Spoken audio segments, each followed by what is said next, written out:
दोस्तों नमस्कार। आज हम लोग बहुत गंभीर मुद्दे पर बात करने के लिए आप सबके समक्ष आया हूं। मैं डॉक्टर नेहरूदूत कामड़ी और बात करेंगे तेजी से बढ़ रहा तापमान।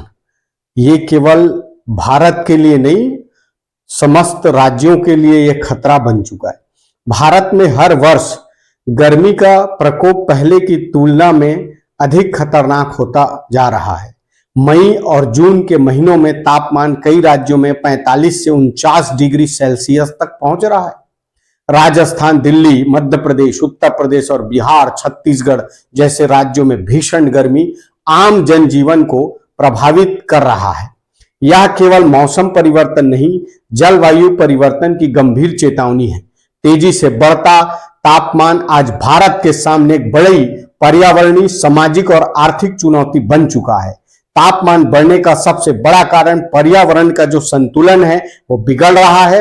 लगातार जंगलों की कटाई हो रही है, प्रदूषण बढ़ रहा है, वाहनों और औद्योगिक उद्योगों से निकलने वाले जहरीली गैस तथा शहरीकरण ने प्रकृति को नुकसान पहुंचाया है। कार्बन डाइऑक्साइड और अन्य ग्रीन हाउस गैसों की मात्रा बढ़ने से पृथ्वी का तापमान लगातार बढ़ रहा है। इसके साथ ही नदियां, तालाब, जल स्रोतों का सूखने की भी स्थिति तेजी से बढ़ रहा है। बढ़ते तापमान का सबसे अधिक असर आम लोगों पर पड़ रहा है। मजदूर, किसान, रिक्शा चालक, खुले में काम करने वाले लोग लू और गर्मी के चपेट में आ रहे हैं। अस्पताल में हीट स्ट्रोक और डिहाइड्रेशन के मरीजों की संख्या बढ़ रही है। बच्चों, बुजुर्गों के स्वास्थ्य पर इसका विशेष प्रभाव पड़ रहा है। कई स्थानों पर पानी की भारी कमी देखने को मिल रही है, जिससे लोगों का जीवन कठिन हो गया है। कृषि क्षेत्र में इस संकट से अछूता नहीं है। अत्यधिक गर्मी, अनियमित खाद और महंगाई के बढ़ने की आशंका किसानों की आय घट रही है और ग्रामीण अर्थव्यवस्था पर दबाव बढ़ रहा है। सरकार कई स्तरों पर प्रयास कर रहे हैं, जैसे कि जल संरक्षण अभियान, वृक्षारोपण, स्वच्छ ऊर्जा को बढ़ावा देना जैसे कामों पर सरकार कार्य कर रही है। लेकिन हमें यह भी समझना बेहद जरूरी है कि पर्यावरण को बचाने के लिए हम सब किस तरह से सहयोग कर सकते हैं। आने वाले समय में पर्यावरण संतुलन बनाए रखने के लिए हम सबको ज्यादा से ज्यादा पेड़ लगाना पड़ेगा, जिससे पर्यावरण का संतुलन तेजी से वापस आ सके।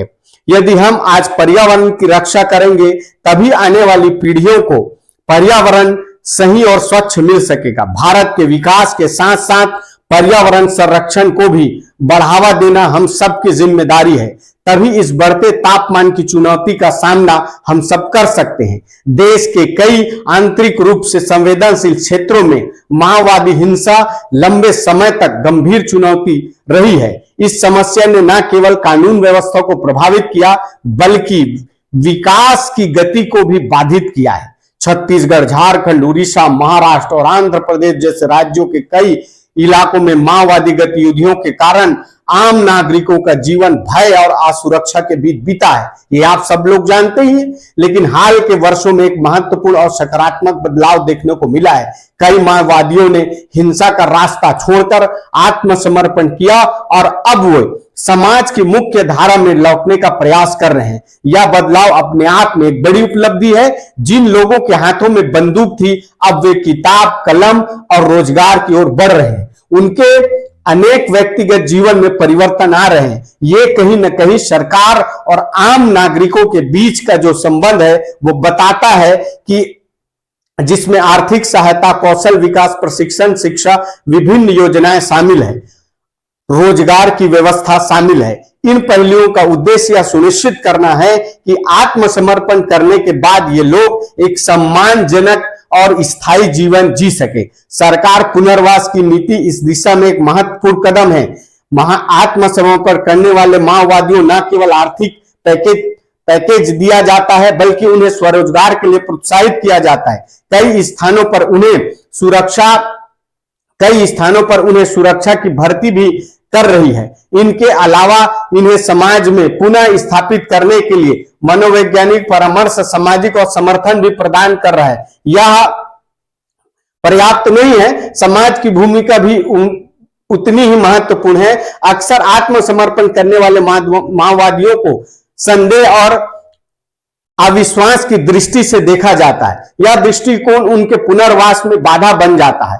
यदि उन्हें समाज स्वीकार नहीं करेगा तो उनके लिए मुख्य धारा में टिके रहना कठिन हो जाएगा। इसीलिए आवश्यक है कि समाज उन्हें एक नया मौका दे, उनके अतीत के पीछे को छोड़कर वर्तमान और भविष्य पर मुख्य ध्यान केंद्रित करे। शिक्षा इस पूरे परिवर्तन की सबसे महत्वपूर्ण कुंजी है। शिक्षा न केवल ज्ञान प्रदान करती है बल्कि व्यक्ति की सोच और दृष्टिकोण को भी बदलती है। आत्मसमर्पण करने वाले माओवादी के बच्चे के लिए जो है, उनके लिए जीवन यापन करने के लिए महत्वपूर्ण जो है चुनौती है। हमें ये देखना पड़ेगा कि उनके कौशल विकास पर जो है सरकार और क्या क्या चीज कर सकती है। रोजगार के अवसर में भी इस प्रक्रिया का अहम हिस्सा है। रोजगार के अवसर अक्सर लोगों को गलत रास्ते की ओर न धकेलकर उन्हें सही रास्ते पर लाने का एक सम्मानजनक काम है।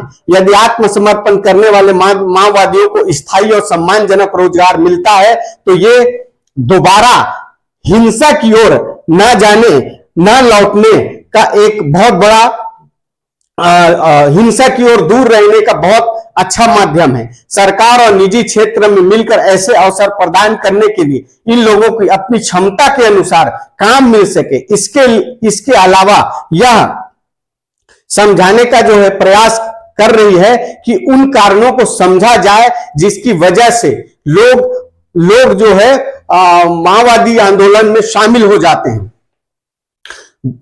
गरीबी, अशिक्षा, बेरोजगारी और सामाजिक असमता जैसे मुद्दे इन समस्या की जड़ है। जब तक इन मूल कारणों का समाधान नहीं किया जाएगा तब तक इन समस्या का स्थायी समाधान संभव नहीं है। इसलिए विकास की योजनाओं को इन क्षेत्रों में प्राथमिकता दी जानी चाहिए ताकि लोगों को बेहतर जीवन की सुविधाएं मिल सके और वे हिंसा के रास्ते पर न जाए। मीडिया की भूमिका भी इस संदर्भ में महत्वपूर्ण है। सकारात्मक कहानियों और सफल पुनर्वास के उदाहरण के सामने लाना चाहिए ताकि अन्य माओवादियों को भी प्रेरणा मिल सके। जब वे देखेंगे कि आत्मसमर्पण के बाद एक बेहतर जीवन संभव है तो वो भी इस दिशा में कदम बढ़ा सकेंगे। अंततः कभी बंदूक, अब रोजगार और शिक्षा केवल नारा नहीं बल्कि एक परिवर्तन की कहानी है। यह कहानी बताती है कि सही दिशा और अवसर मिलने पर कोई भी व्यक्ति अपने जीवन को बदल सकता है। आत्मसमर्पित माओवादियों को यह परिवर्तन न केवल उनके लिए बल्कि उनके पूरे समाज के लिए, देश के लिए, राज्य के लिए सकारात्मक संदेश दे रहा है। आवश्यकता इस बात की है कि इस प्रक्रिया को और मजबूत किया जाए। सरकार और समाज अन्य संस्थाओं को मिलकर यह सुनिश्चित करना होगा कि आत्मसमर्पण करने वाले माओवादियों को पूरा समर्थन मिले और वे एक सम्मान जीवन जी सके। तभी हम ऐसे समाज का कल्पना कर सकेंगे जहां हिंसा के लिए कोई स्थान न हो और हर व्यक्ति आगे बढ़ सके, हर व्यक्ति को अवसर मिल सके, समान भागीदारी मिल सके। और अंतिम समय में मैं यही कहूंगा कि आप सबको पर्यावरण के प्रति बेहद गंभीर रह करके आपको पर्यावरण को बचाना है, जल संरक्षण करना है। हम सब मिल करके आज इस दिशा में कदम बढ़ाएं। जय हिंद, जय भारत, जय छत्तीसगढ़।